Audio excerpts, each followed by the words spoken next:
Have you ever heard of a serial killer who leaves behind no forensic evidence, no witnesses, and no clear motive, only a cryptic symbol spray painted near the scene of death? A simple, smiling face mocking the tragedy left behind.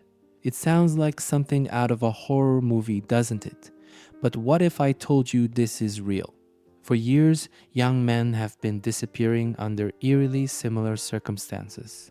Many of them vanish after a night out with friends, their last known moments captured on blurry surveillance cameras. They're seen walking alone, turning a corner, and then they're gone. Days, sometimes weeks later, their bodies are found floating in nearby rivers or lakes. Authorities insist these are tragic, but unrelated drownings. But what if they're wrong? What if someone or some group is behind these deaths? And what if they're leaving behind a symbol taunting the police and the public? Tonight, we unravel the Smiley Face Killer theory, a case so bizarre, so unbelievable, that even the FBI refuses to acknowledge its existence. But the more you look into it, the harder it is to ignore. Could this be one of the most chilling serial murder cases in modern history? Or are we looking at something even darker? At first glance, each case seemed like an isolated tragedy. A young man, out with friends, drinks a little too much, gets separated from the group, and somehow ends up drowning. But when you start connecting the dots, a disturbing pattern emerges. The victims all fit a specific profile: young men between their late teens and early 20s, intelligent, athletic, and often college students, last seen at bars or parties, usually on their own. And then, the most unsettling commonality of all: they are found in bodies of water miles from where they were last seen. Now, you might be thinking, isn't it possible they just fell in while drunk? That's what authorities claimed over and over again. But here's the problem. Many of these men were strong swimmers. Some were even trained athletes. And in many cases, autopsies revealed something alarming. Their bodies showed little to no decomposition, even after being missing for weeks. Which means one thing: they weren't in the water the whole time. So where were they? Meet Kevin Gannon and Anthony Duarte, two former NYPD detectives who stumbled onto something deeply disturbing. Back in the early 2000s, Gannon was investigating the death of Patrick McNeil, a college student who disappeared from a bar in New York City. Patrick's case seemed simple. He left the bar alone and was later found dead in the river. But something felt off. Witnesses reported seeing a suspicious van following Patrick as he walked away that night. His body was recovered weeks later, miles away from where he was last seen. And here's the part that made Gannon's stomach drop. There were ligature marks on Patrick's neck, a clear sign that he may have been restrained or strangled. Yet somehow the medical examiner ruled his death as an accidental drowning. That didn't sit right with Gannon. And when he started digging into other cases, he noticed something even more bizarre: smiley face graffiti near multiple locations where victims were found. At first, it seemed like a coincidence, but the more cases he examined, the more unsettling the pattern became. He and Duarte went on to investigate over 40 similar cases across the country, and time after time, the same things kept popping up. Young men vanish after a night out. Bodies are found in water miles from where they disappeared. Autopsies show signs of restraint or injury but are ignored. A smiley face is found near the crime scene. How could this be happening over and over again in different states and still be ruled an accident? Is this the mark of a serial killer? Or could it be something much worse? To understand how deep this theory goes, we have to go back. One of the earliest victims who fits this pattern is Chris Jenkins, a college student from Minneapolis. On Halloween night, Chris was kicked out of a bar and left to walk home alone. That was the last time anyone saw him alive. 4 months later, his body was pulled from the Mississippi River. The police ruled his death as an accident, but Chris's parents didn't buy it. When they pressed for a second autopsy, what they found was shocking. His hands were folded across his chest in a way that was unnatural for a drowning victim. His cause of death was not drowning but homicide.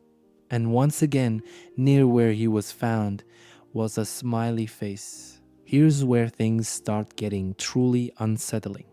Autopsies on multiple victims revealed bruises on their arms and necks, suggesting they were restrained. GHB, a common date rape drug found in their systems.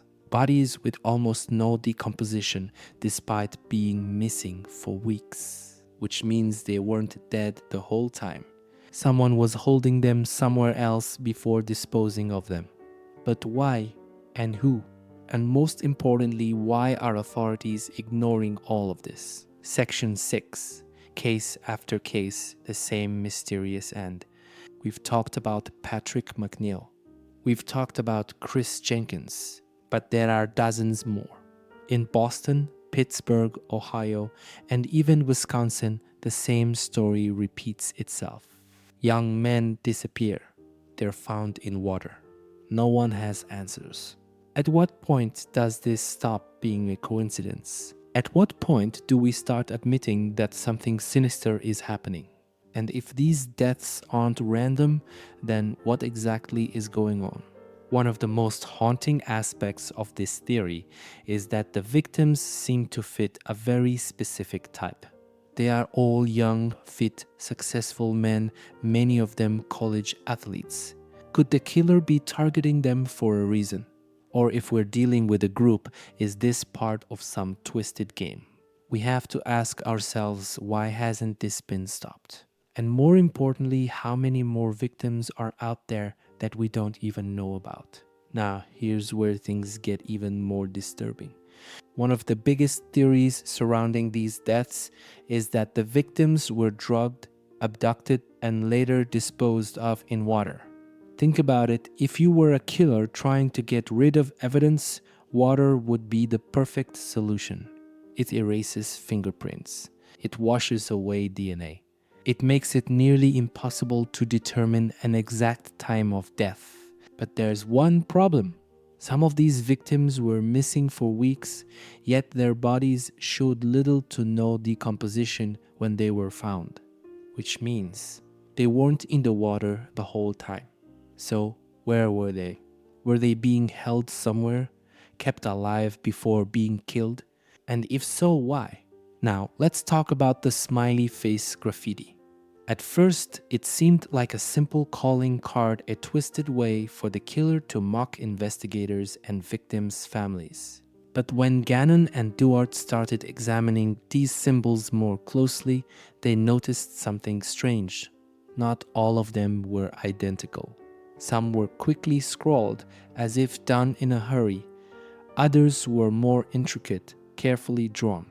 And in some cases, they included strange symbols and messages. Could these be coded messages? A signature from a single killer? Or could this mean something far more terrifying, that this isn't the work of just one person, but an organized group, a network of killers spread across multiple states, working together to pull off the perfect crime, and leaving behind a symbol only they understand? If you're still not convinced something sinister is happening, let's talk about the security footage. Because what's captured in these last known moments of the victims is downright terrifying. Some victims appear to be running from something, but there's nothing in the frame. Others seem dazed and confused, wandering into dark alleys, walking in circles as if in a trance. And then they vanish. 1 second, they're there. The next, they're gone. No struggle, no screams. And then, nothing. Until weeks later, when their bodies turn up in water. So here's the question: what happened in between? Where were they? Who had them? And why did none of them escape? Could this be proof that someone or some group is actively abducting these men? And if so, how have they gotten away with it for this long? Despite the overwhelming number of cases, the eerie similarities, and the unsettling evidence, the FBI refuses to acknowledge that a serial killer is at work.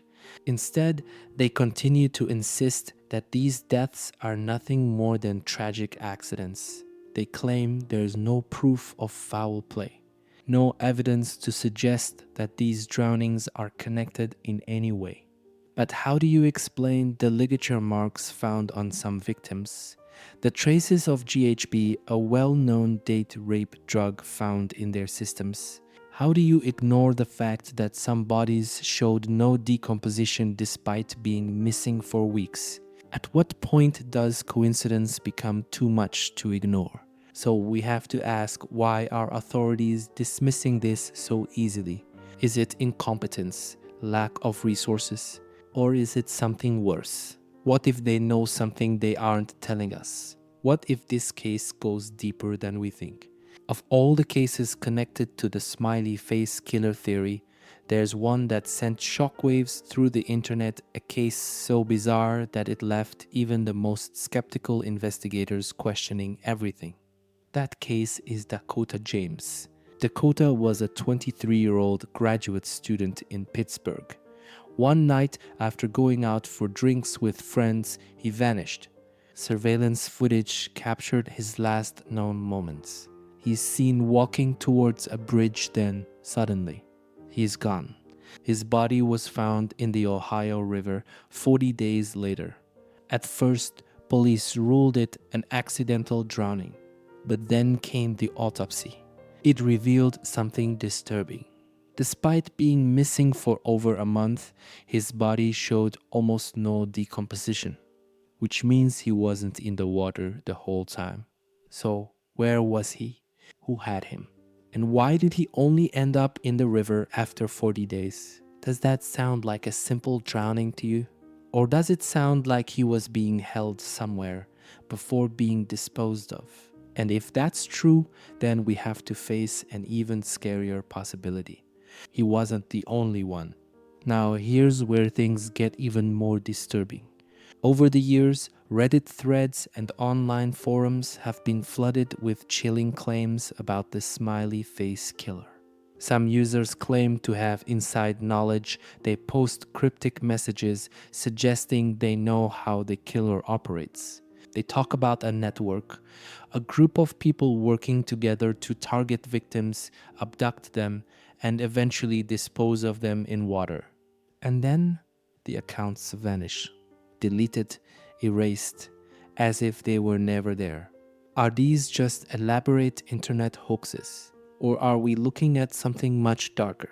Are we dealing with an underground network of killers? And if so, how far does it go? What if this isn't the work of just one killer, but an entire group? For years, some investigators have theorized that these cases point to something far more sinister than a lone predator, an organized network, a group of individuals who track and abduct their victims, working together methodically to ensure that no one ever escapes. But why? Are these deaths part of a twisted ritual? Some experts have drawn comparisons to elite hunting clubs, dark underground circles where the thrill isn't just in the kill, but in the hunt itself. Could this be some kind of game?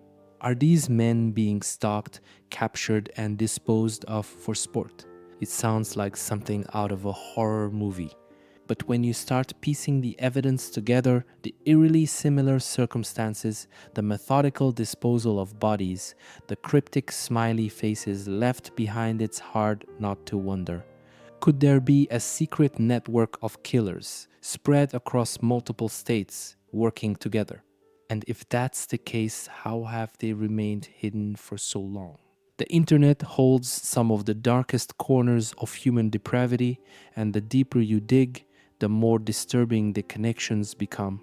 Several researchers claim to have found references to drowning games and hunting parties on the dark web. What does that mean? Some allege that certain underground forums discuss real-life murder as if it's a sport. They talk about elite societies that operate in secrecy, selecting victims based on specific criteria. Could that explain why all the victims seem to fit a certain profile? If these networks truly exist, how deep does this go? And more importantly, how are they choosing their victims? Are they watching? Tracking? Could there be someone out there right now marking their next target? And if that's the case, who's stopping them? For years, families of the victims have refused to accept what authorities keep telling them, that their sons simply got drunk, wandered off, and drowned by accident. They know their sons.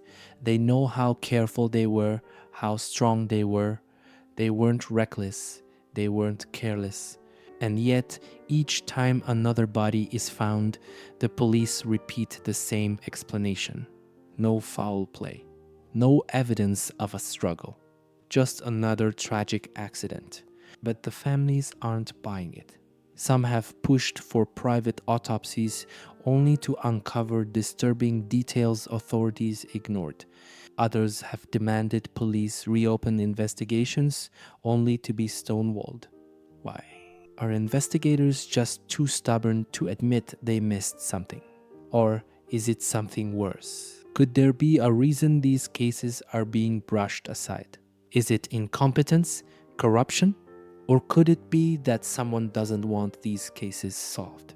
What are they trying to hide? And more importantly, who's protecting the killers? Here's something chilling. Some men have survived. Yes, you heard that right. There are cases of men who have woken up confused, far from where they were last seen.